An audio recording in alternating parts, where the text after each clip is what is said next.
जैसे कि मैंने आपको बताया था कि स्टॉक मार्केट में अगर सक्सेस चाहिए तो कौन सी चीज़ें करनी चाहिए, इससे ज़्यादा कौन सी चीज़ें नहीं करनी है, ये पहले अगर सबकॉन्शियस माइंड में फिट हो जाए तो आगे क्या करना है ये हमारे लिए आसान हो जाएगा। तो इस वीडियो में हम लोग जानेंगे कि डीमैट अकाउंट के बारे में, डीमैट अकाउंट क्या होता है, ट्रेडिंग अकाउंट क्या होता है, और हम जानेंगे कि कौन से ब्रोकरेज हाउस में वो अकाउंट खोलना चाहिए, क्यों खोलना चाहिए और क्यों नहीं खोलना चाहिए। Hello friends, welcome to stock goals. मैं संध्या, आपकी हेल्थ टू वेल्थ कोच। तो डीमैट अकाउंट जो होता है उसका लॉन्ग फॉर्म है डीमटेरियलाइज अकाउंट। डीमटेरियलाइज फॉर्म में जो अकाउंट होता है वो है डीमैट अकाउंट। तो पहले के ज़माने में क्या होता था, डीमैट अकाउंट जब नहीं था तो शेयर होल्डर को शेयर सर्टिफिकेट मतलब फिजिकल एक पेपर के ऊपर उनके शेयर्स कितने हैं, कितनी क्वांटिटी है, ये लिख के दिया जाता था। फिर आपने देखा होगा कि सबको एक फिर नोटिफिकेशन आया था कि जिन्होंने भी उनके जो फिजिकल सर्टिफिकेट है उन्होंने जो कन्वर्ट नहीं किए हैं डीमैट अकाउंट में, तो वो वहाँ पे स्टॉपेज हो जाएंगे या फिर वो सर्टिफिकेट यूज़ नहीं होगा। तो उसके बाद बहुत सारे लोगों ने अपने जो फिजिकल सर्टिफिकेट्स है उसको डीमटेरियलाइज फॉर्म में कन्वर्ट कर दिया था। ट्रेडिंग अकाउंट जो होता है, जो खरीदने बेचने के लिए हमें जो चाहिए होता है सेल और बाय करने के लिए, तो वो होता है ट्रेडिंग अकाउंट। तो हम जब भी पैसे ट्रांसफ़र करते हैं हमारे बैंक से तो वो हमारे ट्रेडिंग अकाउंट में आते हैं और वो हम यूज़ कर सकते हैं स्टॉक्स को बाय या सेल करने में। और फिर स्टॉक्स खरीदने के बाद वो हमारे डीमैट अकाउंट में रखे जाते हैं और फिर बाद में हम लोग उसे सेल कर सकते हैं। तो ये होता है ट्रेडिंग अकाउंट और डीमैट अकाउंट। तो जो इंडिया की दो बड़े डिपॉजिटरीज है एनएसडीएल और सीडीएसएल, ये दो डिपॉजिटरीज सारे अकाउंट्स, डीमैट्स अकाउंट्स को हैंडल करते हैं। मतलब वहाँ पे उनका डेटा स्टोर रहता है, लेकिन वहाँ पे हम लोग डायरेक्टली अकाउंट नहीं खोल सकते हैं। इसके लिए उन्होंने ये ब्रोकरेज हाउस रहते हैं अलग अलग, उनको वो अथॉरिटी दी है कि वो हमारा डीमैट अकाउंट खोले। यहाँ पे दो टाइप के ब्रोकरेज हाउस रहते हैं, डिस्काउंट ब्रोकरेज और ऑथराइज या फिर बैंक वगैरह जो रहते हैं, बड़े बड़े ब्रोकरेज हाउस रहते हैं, वो रहते हैं। तो अभी कहाँ पे अकाउंट खोलना चाहिए और क्यों खोलना चाहिए या क्यों नहीं खोलना चाहिए, इसके बारे में हम बात करेंगे। तो देखिए, आपने बहुत बार सुना होगा कि बहुत सारे डिस्काउंट ब्रोकरेज हाउसेस है जहाँ पे आपको चार्जेस कम लगते हैं। तो ये उसका एक एडवांटेज है कि जहाँ पे आपको ट्रेडिंग के लिए या इन्वेस्टिंग अगर कर रहे हैं, फिर लंबे समय के लिए आप उसको होल्ड कर रहे हैं, तो उसके लिए आपको चार्जेस कम लगेंगे।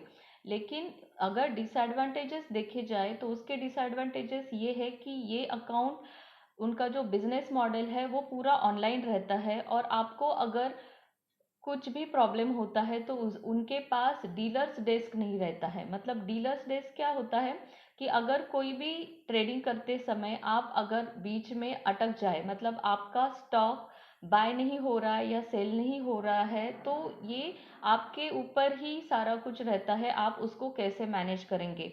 वहाँ से आपको कोई पर्सन अथॉरिटी अथोराइज नहीं किया हुआ है कि आप उससे कॉल करके बोले कि आप मेरा ये स्टॉक सेल कर दीजिए या ये बाय कर दीजिए। तो ये इसका एक मेजर डिसएडवांटेजेस है। भले ही वहाँ पे चार्जेस कम है, लेकिन कोई भी ऑथराइज पर्सन आपको वहाँ पे हेल्प नहीं करेगा जब भी आप ट्रेडिंग में कुछ प्रॉब्लम होता है। तो दूसरा एक डिसएडवांटेजेस है कि आप जब ये अकाउंट खोलते हैं तो सारा कुछ प्रोसेस ऑनलाइन है। तो अगर आपका डॉक्यूमेंटेशन में कुछ प्रॉब्लम है वगैरह, तो ये बार बार मेल वगैरह करके ही आपको ये सारा कुछ सॉल्व करना पड़ेगा।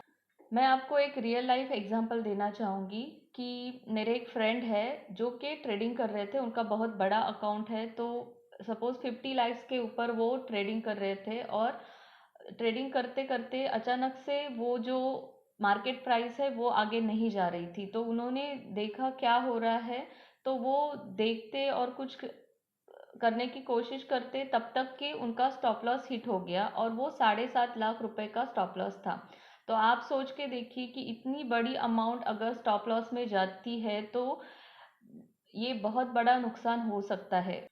मैं ये बिल्कुल भी नहीं कह रही हूँ कि कोई ब्रोकरेज हाउस बुरा है, अच्छा है ऐसे, लेकिन ये हमें डिसाइड करना है कि हमारे लिए कौन सा अकाउंट बेहतर रहेगा। अगर आपके एरिया में ऐसा सिचुएशन है कि लाइट बार बार जा रही है, इंटरनेट का इशू है, तो इस सिचुएशन में आप अगर किसी अच्छे ब्रोकरेज हाउस से अकाउंट खोले तो वो ज़्यादा बेहतर है। और दूसरी बात ये है कि अगर आप नए नए हैं, ट्रेडिंग सीखना चाह रहे हैं, बार बार ट्रेडिंग करना चाह रहे हैं, आपको ट्रेडिंग कैसे करते हैं पता नहीं है, तो इस केस में आप डिस्काउंट ब्रोकरेज हाउसेज जो है वहाँ से अकाउंट निकाल सकते हैं, क्योंकि वहाँ पे आपको चार्जेस कम लगेंगे। और आपका कैपिटल अगर 2 लाख से कम है तो आप वहाँ पे अकाउंट निकाल सकते हैं। लेकिन अगर आपका कैपिटल ज़्यादा है, 2 लाख, 5 लाख, 10 लाख के ऊपर है, तो कोशिश कीजिए कि आपका अकाउंट एक ऑथराइज बैंक के अंडर जो आते हैं ब्रोकरेज हाउस वहाँ पे निकालें तो ज़्यादा बेहतर रहेगा। क्योंकि वहाँ पे अगर आपका कुछ ट्रेडिंग में प्रॉब्लम होता है तो आप वहाँ पे डीलिंग डेस्क के ऊपर कॉल करके अपना ट्रेडिंग क्लियर कर सकते हैं, बाय या सेल की पोजीशन क्लियर कर सकते हैं। क्योंकि जब एक पर्सन वहाँ पे रहता है तो उनकी वो रिस्पॉन्सिबिलिटी हो जाती है कि आपको वो अच्छी सर्विस प्रोवाइड करे। इसलिए वो उनकी तरफ से पूरी कोशिश करते हैं कि आपको वो अकाउंट ओपनिंग में हेल्प करे, और आपका अकाउंट भी अच्छे तरीके से और फास्ट वे में ओपन हो जाता है। और कुछ भी बीच में प्रॉब्लम है, कुछ भी है, तो एक पर्सन आपको ऑथराइज किया जाता है कि जिसको आप कॉल करके आपके प्रॉब्लम्स जो है वो सॉल्व कर सकते हैं। तो इसलिए बड़े हाउसेस से अकाउंट ओपन करना कभी भी अच्छा होता है। भले ही वहाँ पे थोड़े चार्जेस ज़्यादा हो, लेकिन सर्विसेज आपको जो मिलती है वो वहाँ पे बेहतर रहती है। और एक ही अकाउंट के अंदर आप बहुत सारी चीज़ें भी कर सकते हैं, जैसे म्यूचुअल फंड भी खरीद सकते हैं, स्टॉक्स खरीद सकते हैं, अलग अलग उसमें सेगमेंट्स रहते हैं वो भी आप कर सकते हैं। तो इस तरीके से आप अलग अलग सर्विसेज का भी यूज़ वहाँ पे कर सकते हैं।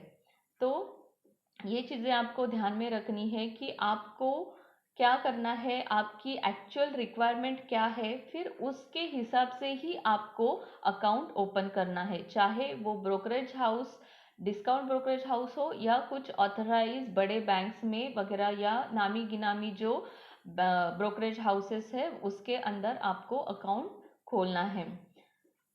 आपने बहुत बार ये भी सुना होगा कि छोटे छोटे ब्रोकरेज हाउस रहते हैं, या कुछ ऐसे ब्रोकरेज हाउस है जिनका नाम भी हमने नहीं सुना होता है। वहाँ पे सपोज चार्जेस कम है इसलिए लोग वहाँ पे खोल देते हैं, और फिर किसी स्कैम के चक्कर में कुछ हो जाता है और वो अकाउंट उनके फ्रीज हो जाते हैं। तो इसका आप बहुत ध्यान रखें, नहीं तो आपका अमाउंट जो है वो फ्रीज हो सकता है। उसमें आपका इमोशनल बैलेंस भी खराब हो जाएगा और आपका पैसा भी वहाँ पे अटक सकता है। तो ये सारी चीज़ें आप ध्यान में रखें और सही जगह पे अपना डीमैट अकाउंट ओपन करें। आई होप इस वीडियो से आपको बहुत सारी क्लियरिटी मिल गई होगी।